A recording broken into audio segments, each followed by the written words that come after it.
also ask that you please refrain from putting your head, hands, feet, or small children outside the train at any time. And please refrain from any eating, drinking, or smoking as we take our journey into wild Asia.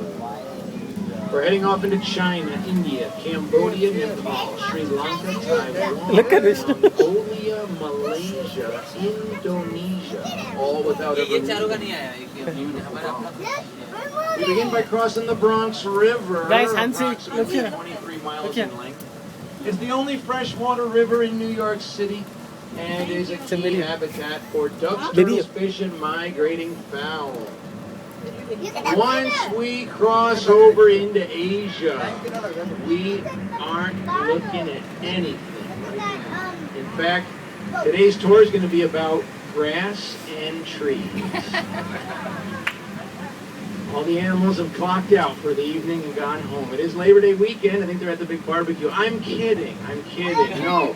They've migrated over that hill to the right. We usually see a bunch of deer here, but they've gone just over that hill to the right. We're going to catch up with them in about 7.5 minutes.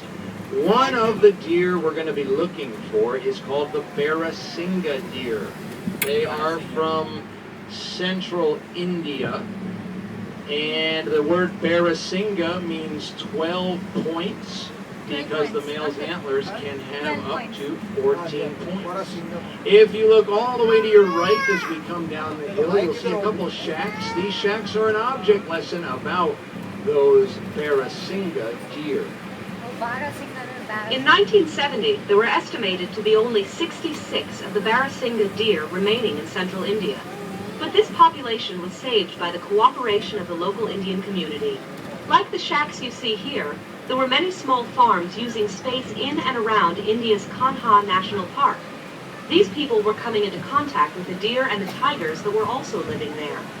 Through cooperation with the Indian government, local communities agreed to relocate their villages. By moving, the farmers still had land to farm, but the tigers and their prey got more room to roam. The next animal that we are looking for was once extinct in nature. That is, they could only be found in captivity until recently. It is the Mongolian wild horse. And make sure you look for the two babies. They were born just this summer, haven't even been named yet.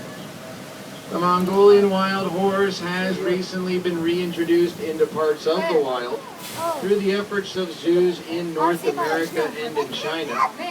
And we stopped here for just a moment. We're moving again shortly. No, you can't. It said remain seated.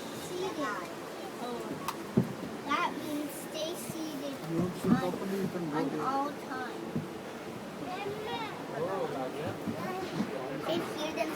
I know. And we're moving again. So here's the Mongolian wild horse. They are the only true wild horse in existence today. And you may notice they look a little different from the horses that you can see over in Central Park. They are shorter and stockier in stature, and they've got that dark erect mane on the back of their necks. Might remind you of a mohawk hairstyle. There's also certain genetic differences between the Mongolian wild horse and domesticated horses. Captive breeding of the Mongolian wild horse began back in 1901. With a group of just 28 horses. And the zoo received its first Mongolian wild horses in 1902, and we've maintained our herd ever since. So it's quite the history the zoo has with the Mongolian wild horse, and quite a success story. And here's a little bit more about their history.